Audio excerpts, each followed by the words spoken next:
11th class का physics का first chapter है आपका फिजिकल वर्ल्ड एंड मेजरमेंट।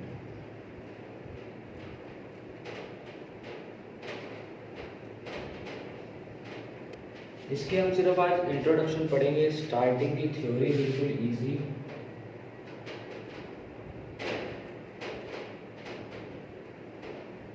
जो मेनली आप जूनियर क्लासेस में पढ़ के आए हो, सिंपल थ्योरी, जैसे कि साइंस क्या होता है, फिजिक्स क्या होती है, उसका क्या स्कोप है, फिजिक्स की क्या एप्लीकेशंस होती हैं, ये चीज़ें अब हम पढ़ेंगे और जनरल रूल्स। ठीक है, फर्स्ट ऑफ ऑल साइंस क्या होती है।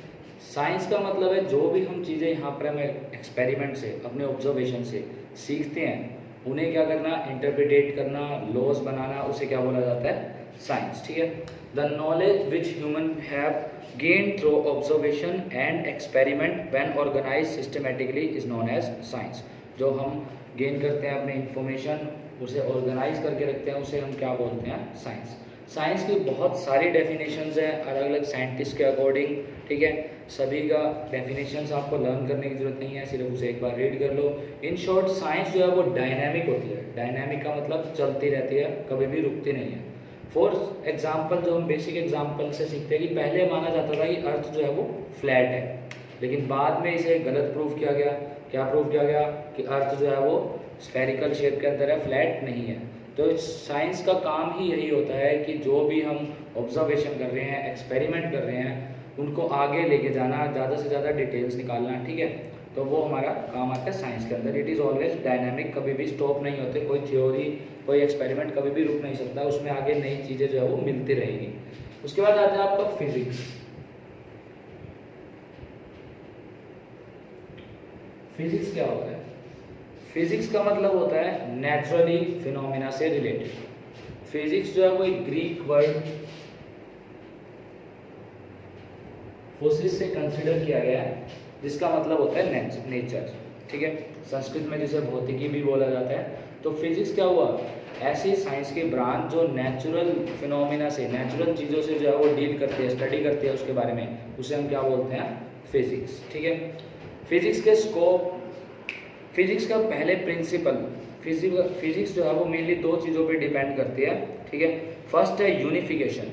यूनिफिकेशन का मतलब होता है कि इकट्ठा करना, बहुत सारे लॉज को जो है वो, बहुत सारी चीज़ों को, प्रोसेस को एक्सप्लेन करना एक ही लॉज पे। ठीक है, सिमिलर तरह के लॉज पे, उन्हें बोलते हैं यूनिफिकेशन। फॉर एग्जांपल, जो अगर एक एप्पल जो है वो अर्थ पे गिर रहा है, ग्रेविटेशनल फोर्स लग रहा है उस पर। ठीक है, अगर मून जो है वो अर्थ के चारों तरफ रिवॉल्व कर रहा है, उसमें आपने क्या पढ़ा, ग्रेविटेशनल फोर्स लग रहा है, टाइड्स जो हो रही है मून की वजह से, इस तरह से अर्थ जो है वो सन के चारों तरफ मूव कर रही है, इन सभी में क्या लग रहा है, ग्रेविटेशनल फोर्स लग रहा है। तो एक ये यूनिफिकेशन होगी, जनरल रूल से कंसेप्ट्स को पढ़ा जा सकता है। ठीक है, दूसरा होता है रिडक्शनिज्म। रिडक्शन, कम करना, चीज़ों को कम करना।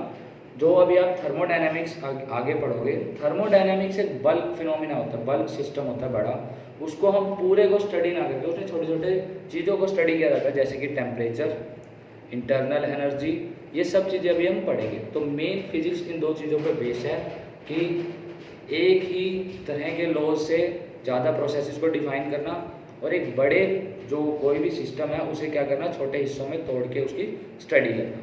ठीक है, स्कोप क्या क्या होते हैं फिजिक्स के, ये आप सिंपल रीड कर सकते हो। ठीक है, फिजिक्स जो है वो मेनली दो तरह की है।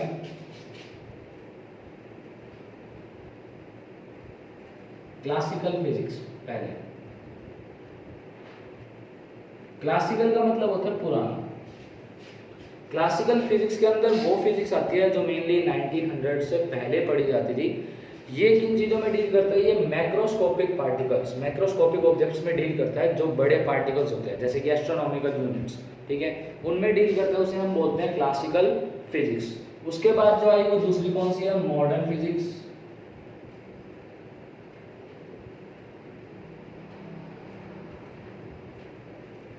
It deals with the particles at microscopic level. जो माइक्रोस्कोपिक लेवल के पार्टिकल्स होते हैं, ये उनमें डील करता है मॉडर्न फिजिक्स। ठीक है, क्वांटम फिजिक्स जो भी हम पढ़ेंगे। ठीक है, जैसे कि अभी पढ़ा हमने अर्थ है, या कोई भी बड़ी चीज़ें हैं उनके बारे में जो हम पढ़ेंगे वो पढ़ेंगे क्लासिकल फिजिक्स में। इलेक्ट्रॉन, प्रोटॉन, न्यूट्रॉन, इस लेवल की जो चीज़ें होंगी वो हम किस में पढ़ेंगे, मॉडर्न फिजिक्स के अंदर पढ़ेंगे। ठीक है, क्योंकि क्लासिकल कंसेप्ट जो है वो इस पे एप्लीकेबल नहीं हो रहे थे। ठीक है, वो सही तरीके से इन चीज़ों को एक्सप्लेन नहीं कर पा रहे थे, इसीलिए उसके बाद मॉडर्न फिजिक्स जो है वो यूज़ की जाने लगी।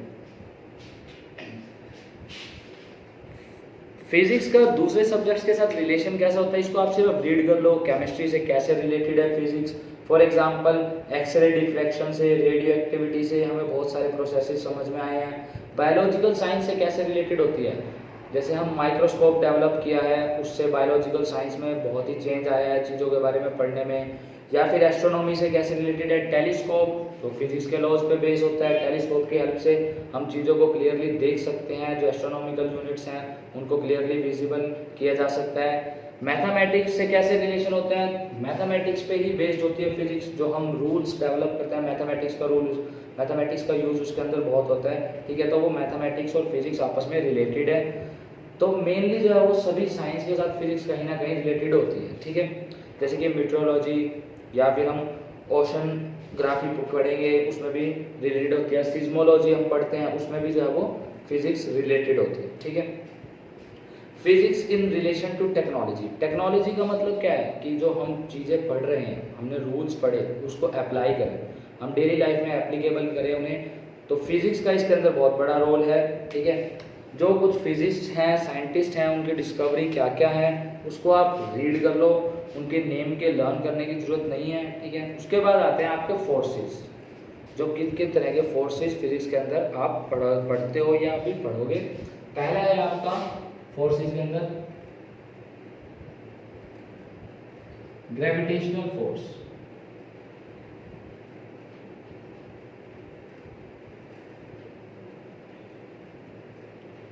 ग्रेविटेशनल फोर्स आपने 9th क्लास में भी पढ़ा था। कोई भी दो ऑब्जेक्ट्स यूनिवर्स में एक दूसरे के ऊपर अट्रैक्टिव फोर्स लगाते हैं, जिसे क्या बोला जाता है, ग्रेविटेशनल फोर्स। ठीक है, कोई भी दो ऑब्जेक्ट्स हो, चाहे वो कितने भी फार डिस्टेंस पे हो, कितना भी बड़ा साइज हो उनका, वो आपस में एक दूसरे में इंटरेक्टिव फोर्स लगाते हैं, जिसे क्या बोलते हैं, ग्रेविटेशनल फोर्स। इसका आपने फॉर्मूला भी पढ़ा था 9th के अंदर, F = G m1 m2 पाई r², जहाँ पे m1 और m2 दो बॉडीज के मास हैं। g क्या होता है, यूनिवर्सल ग्रेविटेशनल कांस्टेंट। r यानी कि उनके बीच का गैप, जो डिस्टेंस है। ठीक है, इसकी क्या क्या प्रॉपर्टीज होती थी, फोर्स इंटरेक्टिव फोर्स होता था, जो इनवर्स स्क्वायर लॉ को फॉलो करता था, यानी कि डिस्टेंस अगर बढ़ता जाएगा तो फोर्स उनमें घटता जाएगा, वीक होता जाएगा। ऑब्जेक्ट्स अगर दूर जाएंगे तो उनके बीच में अट्रैक्टिव फोर्स जो है वो वीक होता जाएगा, कम होता जाएगा। ठीक है, ग्रेविटेशनल फोर्स जो है वो कंजर्वेटिव फोर्सेस होते हैं, जो भी हम 4th चैप्टर में पढ़ेंगे इस क्लास के आगे ही, कंजर्वेटिव फोर्स क्या क्या होते हैं। ग्रेविटेशनल फोर्स जो वीकेस्ट फोर्स होते हैं नेचर के अंदर, बहुत ही कम फोर्स होता है इनका अट्रैक्शन का, वीकेस्ट फोर्स होते हैं ये। उसके बाद नेक्स्ट जो है वो है week nuclear force.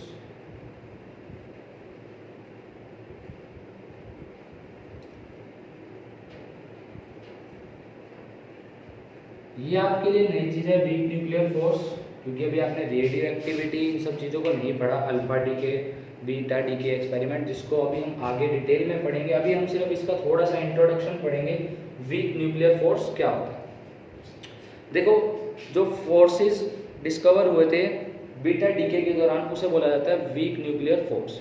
Beta decay कुछ रेडियो एक्टिव एलिमेंट्स होते हैं जिनमें से बीटा पार्टिकल्स रिलीज होते हैं। ठीक है, एक थ्योरी के अकॉर्डिंग बीटा डीके में जो इलेक्ट्रॉन्स एमिट हो रहे हैं रेडियो एक्टिव न्यूक्लियस से, ये माना जाता है ये कब निकलते हैं, जब न्यूट्रॉन जो है वो इलेक्ट्रॉन और प्रोटॉन के अंदर कन्वर्ट हो रहा होता है, यानी कि एक न्यूट्रॉन इलेक्ट्रॉन प्रोटॉन में कन्वर्ट होता है, तब बीटा डीके एक्सपेरिमेंट होता है। इसके अकॉर्डिंग तो जो इलेक्ट्रॉन्स निकल रहे हैं उन सभी की एनर्जी क्या होनी चाहिए, सेम होनी चाहिए। ठीक है, लेकिन ये बाद में एक्सपेरिमेंट से पता लगाया गया कि वो इलेक्ट्रॉन्स की एनर्जी जो है वो सेम नहीं होती, वो वेरी करती रहती है। वो जो एनर्जी एमिट हो रही है इस एक्सपेरिमेंट के दौरान, वो 0 से लेकर के ऐसे फिक्स नंबर तक हो सकती है, अलग अलग हो सकती है। तो अब जो पुरानी थ्योरी थी उसके ऊपर जो है वो सवाल उठा कि ऐसा क्यों है, उनके अकॉर्डिंग तो सभी में बराबर होना चाहिए था। लेकिन बाद में ये पता चला, एक पॉली ने 1930 में, पॉली साइंटिस्ट ने ये चीज़ बताई कि एक एंटी न्यूट्रिनो मटेरियल रिलीज होता है, एंटी न्यूट्रिनो,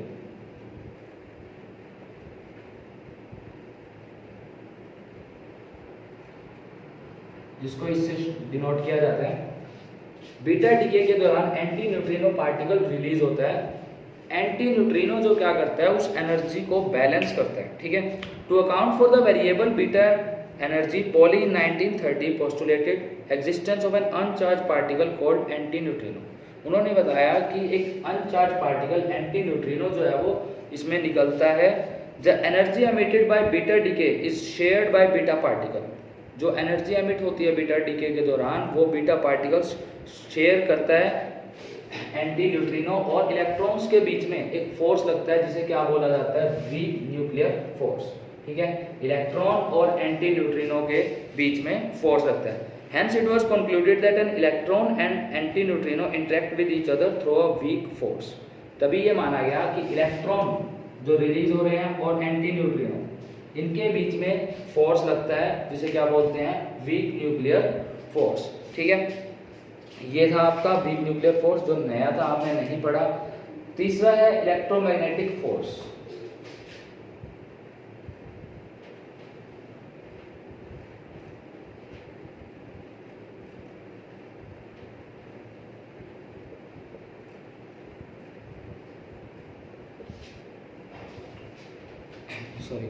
इलेक्ट्रोमैग्नेटिक फोर्स क्या होता है, these are the forces between charge particles. जो चार्ज पार्टिकल्स के बीच में फोर्सेज लगते हैं वो होते हैं इलेक्ट्रोमैग्नेटिक फोर्स।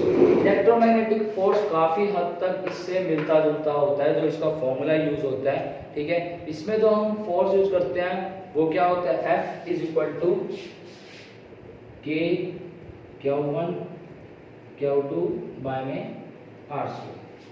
इलेक्ट्रोमैग्नेटिक फोर्स में फॉर्मूला यूज किया जाता है F इज इक्वल टू के Q1 Q2 बाय में R²। Q1 और Q2 क्या है, दो चार्जेस हैं जिनके बीच में इंटरेक्शन हो रही है, फोर्सेस लग रहा है। इस K की वैल्यू जो है अगर हम वैक्यूम में या एयर में लेते हैं तो वहाँ पर मेनली ये यूज होती है 1 बाय में 4 pi epsilon Q1 Q2 bye में R²। ये चीज़ें अभी आप आगे पढ़ लोगे, ठीक है, ये अभी आपने नहीं पढ़ी है।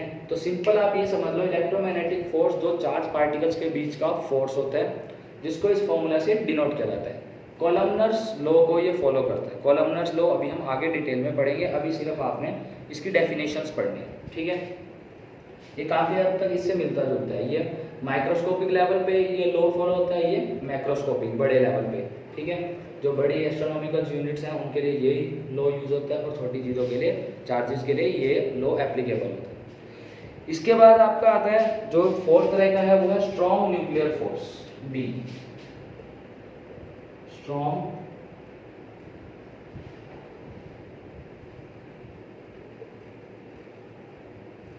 Nuclear force. आपने 9th क्लास के अंदर पढ़ा था कि जो न्यूक्लियस होता है उस पर न्यूट्रॉन और प्रोटॉन दोनों ही तरह के दोनों प्रेजेंट होते हैं, प्रोटॉन और न्यूट्रॉन। प्रोटॉन पे पॉजिटिव चार्ज होता है और न्यूट्रॉन पे कोई चार्ज नहीं होता। प्रोटॉन प्लस न्यूट्रॉन से बनता है न्यूक्लियन। न्यूक्लियस में ये दोनों चीजें प्रेजेंट होती है, प्रोटॉन और न्यूट्रॉन। प्रोटॉन प्रोटॉन के बीच में फोर्स लगता है, प्रोटॉन प्रोटॉन सेम चार्ज है, तो ये क्या करेंगे, एक दूसरे को अपोज करते हैं, ठीक है। प्रोटॉन प्रोटॉन के बीच में फोर्स लगता है, प्रोटॉन और न्यूट्रॉन के बीच में भी फोर्स लगता है, न्यूट्रॉन न्यूट्रॉन के बीच में भी फोर्स लगता है, लेकिन फिर भी स्टेबिलिटी रहती है इस न्यूक्लियस की। प्रोटॉन और न्यूट्रॉन की प्रेजेंस होने के बावजूद स्टेबिलिटी रहती है। किस वजह से रहती है, वो रहती है स्ट्रॉन्ग न्यूक्लियर फोर्स की वजह से।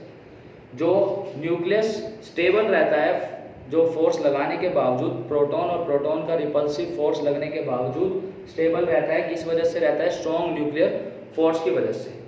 ये जो डिस्टेंस होता है, ये न्यूक्लियस का डिस्टेंस बहुत कम होता है, 10⁻⁻15 मीटर, जिसे फर्मी मीटर से डिनोट करते हैं।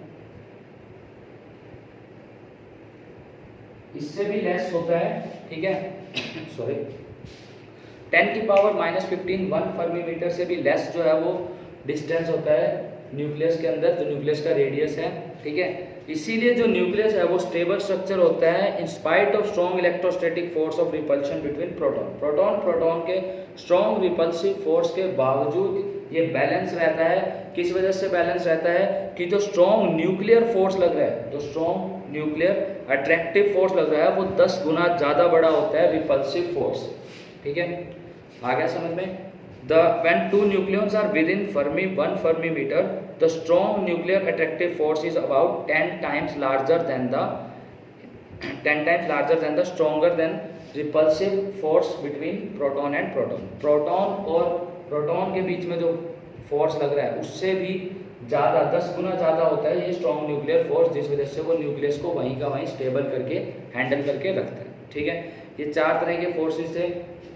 अगर हम इन 4 फोर्सेस का रेशियो निकालें, first gravitation, then weak nuclear force, then electromagnetic, then strong nuclear force. ठीक है, अगर हम इन इन चारों का जो है वो रेशियो निकालते हैं कि ये इनके बीच में आपस में कितना जो है वो कनेक्शन होता है, तो ये बहुत ही वीक है। ग्रेविटेशनल फोर्स हमने पढ़ा बहुत ही वीकेस्ट फोर्स है।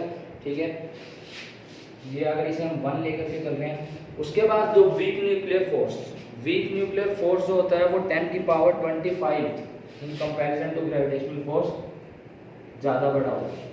उसके बाद इलेक्ट्रोस्टैटिक फोर्स 10 की पावर 36, और जो सबसे स्ट्रॉन्ग है न्यूक्लियर फोर्स वो 10 की पावर 30। यानी कि ग्रेविटेशनल फोर्स और इन चारों के बीच में कंपैरिजन किया जाए, ये 1 है, तो वीक न्यूक्लियर फोर्स जो है वो 10 की पावर 25 टाइम्स इससे बड़ा है, और इलेक्ट्रोस्टैटिक 10 की पावर 36, और स्ट्रॉन्ग न्यूक्लियर फोर्स 10 की पावर 38 इनके कंपैरिजन में, ग्रेविटेशन के कंपैरिजन में लार्जर है। ठीक है, ये हो गए आपके 4 तरह के जो आपने फोर्स पढ़े।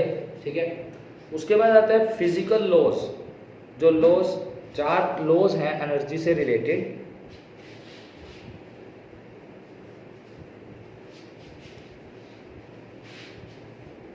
जिसमें से 1-2 आपने पहले भी पढ़े हुए हैं। Conservation of energy 9th class में पढ़ा था, law of conservation of energy. First वही है,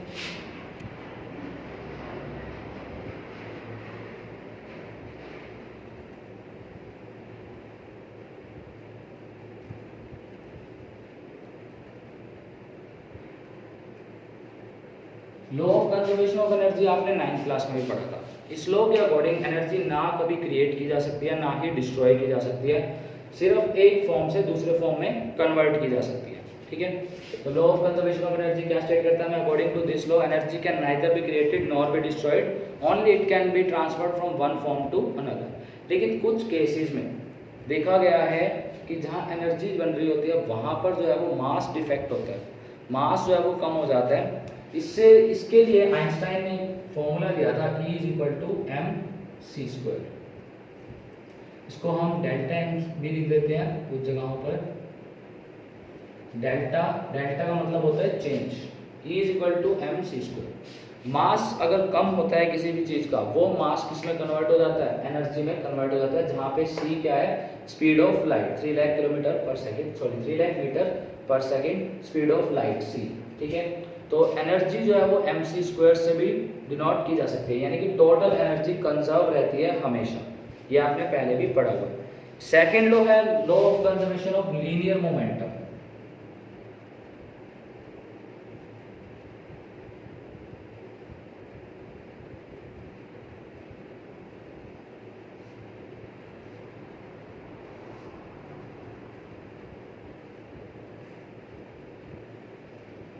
ये भी आपने 9th में पढ़ा था कि टोटल लीनियर मोमेंटम जो है वो कंजर्व रहता है। इक्वेशन को रिमाइंड करो, m1u1 + m2u2 = m1v1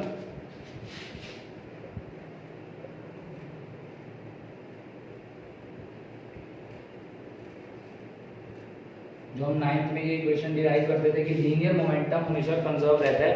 total initial momentum and total final momentum conserve रहता है हमेशा ठीक है, ये था law of conservation of linear momentum. In the absence of any external force, जब तक कि कोई बाहर से फोर्स नहीं अप्लाई हो रहा, टोटल इनिशियल मोमेंटम और टोटल फाइनल मोमेंटम हमेशा कंजर्व रहता है। रिकॉइलिंग ऑफ गन, इसका एप्लीकेशन होती थी जो 9th में हमने की थी, रिकॉइलिंग ऑफ गन, ये था law of conservation of linear momentum, ठीक है। इसके बाद आपका है law of conservation of angular momentum.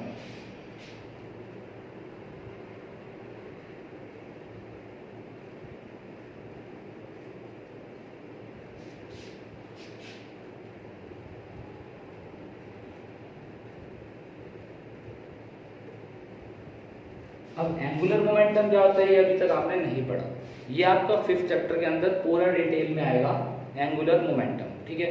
तो अभी सिर्फ हम यहाँ पे स्टेटमेंट को पढ़ते हैं कि law of conservation of angular momentum क्या कहता है। सेम वैसे ये, if the total external torque acting on A system, जो टोटल एक्सटर्नल टॉर्क एग्जिस्ट कर रहा है किसी सिस्टम पे, ठीक है, वो जीरो होता है अगर angular momentum of the system remains zero, ठीक है। Angular momentum L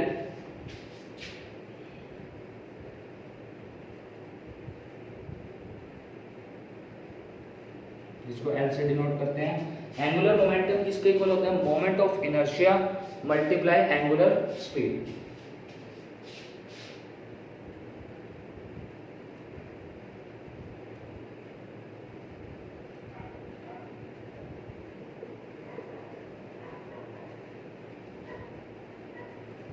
angular speed, angular momentum को L से डिनोट किया जाता है, मोमेंट ऑफ इनर्शिया को I से, एंगुलर स्पीड को ओमेगा से। W जैसा साइन बनता है जिसे ओमेगा कहा जाता है। अगर आप इसको समझना चाहते हो एक थोड़े से रेलेवेंट तरीके से, तो आपने मोमेंटम पढ़ा था सिंपल। मोमेंटम 9th क्लास में क्या कहा जाता था, momentum is equal to mass into में वेलोसिटी। 9th क्लास में जो आप पढ़ते थे कि मोमेंटम होता है P is equal to mv। यहाँ वहाँ चीजें जो है वो क्या मूव कर रही होती थी, स्ट्रेट लाइन में मूव कर रही होती थी। एंगुलर मोमेंटम अभी हम डिटेल में पढ़ेंगे, बस थोड़ा सा समझने के लिए, उसको रेलिवेंट करने के लिए यूँ समझ लो। अब मोमेंटम की जगह क्या आ गया, एंगुलर मोमेंटम, ठीक है, उसको L से डिनोट करते हैं। मास आपने पढ़ा था, मास और इनर्शिया आपस में कनेक्टेड होते हैं, 9th के अंदर पढ़ा था, ठीक है। इनर्शिया को मेजर करने के लिए मास यूज होता है, mass is the measure of inertia. Mass को आपने पढ़ा था 9th क्लास के अंदर, मास और इनर्शिया आपस में जुड़े होते हैं। इनर्शिया याद है ना, the tendency of an object to oppose any change in its position, कि वो अपनी पोजीशन में जो है वो कोई चेंज लाने से मना करता है, उसे क्या बोला जाता है, इनर्शिया, ठीक है। तो यहाँ पर मास का काम क्या कर रहा है, मोमेंट ऑफ इनर्शिया। यहाँ होती थी स्पीड, यहाँ होती है एंगुलर स्पीड, ठीक है। तो ये चीज इसके जैसी ही है, कंजर्वेशन ऑफ लीनियर मोमेंटम के जैसी है। और जो टॉर्क मैंने वर्ड यूज किया, वो टॉर्क कुछ हद तक फोर्स की तरह सिमिलर है, ठीक है। टॉर्क और फोर्स सिमिलर हो गए, ठीक है। ये टॉर्क फोर्स, इसके बारे में हम डिटेल्स में आगे पढ़ेंगे। सिर्फ अभी थोड़ा सा रेलेवेंट समझने के लिए कि क्या लिखा गया है, मैंने थोड़ा सा आपको बताया इसके बारे में कि कंजर्वेशन ऑफ लीनियर मोमेंटम में क्या होता था कि जब तक कोई बाहर से फोर्स ना लगे, टोटल लीनियर मोमेंटम कंजर्व रहेगा। इसमें क्या गया है, जब तक बाहर से कोई टॉर्क नहीं लग रहा, फोर्स की जगह टॉर्क आ गया, ठीक है, तो जो एंगुलर मोमेंटम होता है वो कंजर्व रहता है। वहाँ लीनियर मोमेंटम था या एंगुलर मोमेंटम है। एंगुलर मोमेंटम का फॉर्मूला होता है मोमेंट ऑफ इनर्शिया इनटू में एंगुलर स्पीड, जो कि आप इससे मैच करके थोड़ा सा समझ सकते हो, ठीक है। लास्ट आपका है law of conservation of charge.